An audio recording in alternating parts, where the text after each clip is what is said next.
ஸ்ரீமதே ராமானுஜாய நமஹ. திருப்பாவை பாசுரம் 15க்கான திவ்ய தேசம் திருவல்லிக்கேணி. திருவல்லிக்கேணி சென்னையில இருக்கு. எங்க ஸ்ரீ பார்த்தசாரதி கோவில் அமைஞ்சிருக்கு.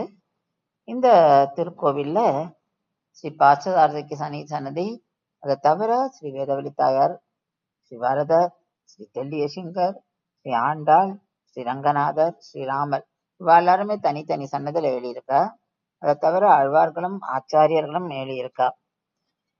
இங்க என்ன விசேஷம்னா, இங்க நம்ம பார்க்கிற மூலவர் இந்த விக்கிரகம் வியாசரால், அதாவது ஸ்ரீ பார்த்தசாரதியோட விக்கிரகம் வியாசரால உருவாக்கப்பட்டு அவர் தன்னுடைய சிஷ்யர் ஆத்திரேயர்கிட்ட கொடுக்கிறார்.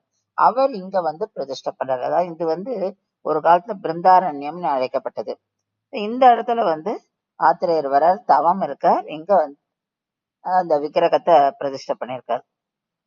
சுமதி ராஜா அவர் என்ன பண்றார், திருமலைக்கு போய் பெருமாள்கிட்ட வேண்டிக்கிறார். உன்னை நான் 2 திருக்கரங்களோட, அதாவது ஒரு ரெண்டு திருக்கரங்களோட கிருஷ்ணனா நான் சேவிக்கணும் அப்படின்னு. அப்போ பெருமாள் நான் எப்படி 2 கரங்களோட வர முடியும் அப்படின்னு சொல்லி, அப்போ ஆத்திரேயர் மூலம் அவருடைய ஆசையும் இங்க நிறைவேற்றார்.